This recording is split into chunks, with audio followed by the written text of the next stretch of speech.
Good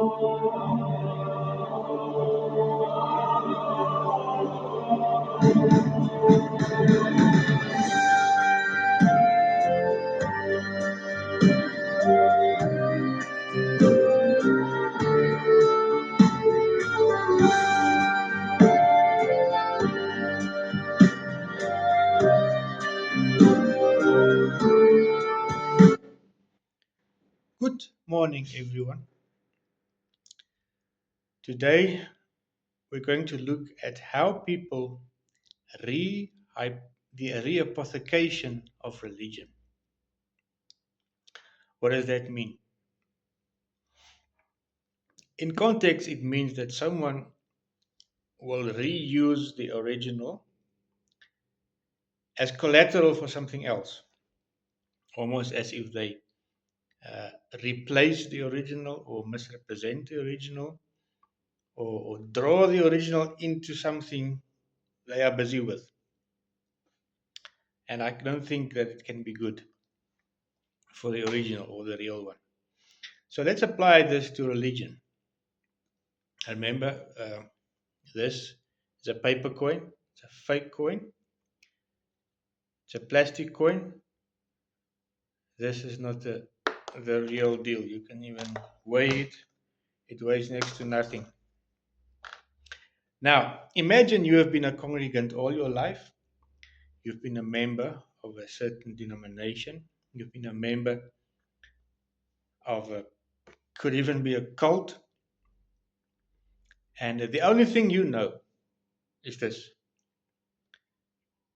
You don't know anything else, and I'll explain to you why and how they do it. They, first of all, misrepresent scholars and what they say.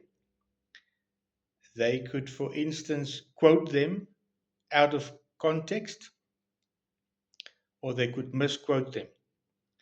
This scholar said this or that, this historian said this or that, therefore. But it wasn't in context of what the original person said. It's one example to look out for. Second example to look out for is how they are used for survival. And it could be the leaders in the religion, for instance, they could be claiming something about their purpose of survival for you. They could preach a false gospel, a gospel which they made up, their own interpretation, their own version of it, and thereby there's reapothecation of the real one, of the original one. They could make their own Bible, they could print their own version, their own books, their own magazines, and they could claim that it is just a translation, just an honest and true translation. Nothing wrong with it. That is a reapothecation of the original, of the real one. Secondly, they could be rehypothecation with regards to whether they are the master or the slave.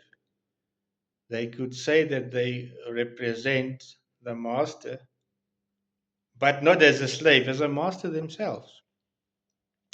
They could see them as a master. That is reapothecation of the only true and real master.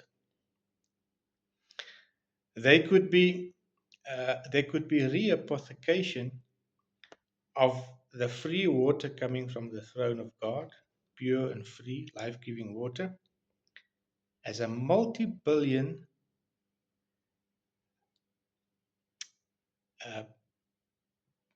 they could use real estate, for instance, as the collateral to say that this is what we're doing, and then something in the process becomes collateral, but the real estate is in there. That is reapothecation of free water for everybody, flowing from the throne, with regards to teaching and so forth.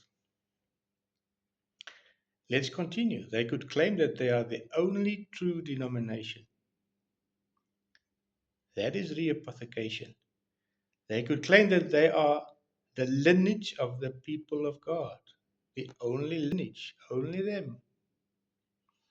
They could claim reapothication by means of their that they portray themselves as chosen or selected. And what else can they do?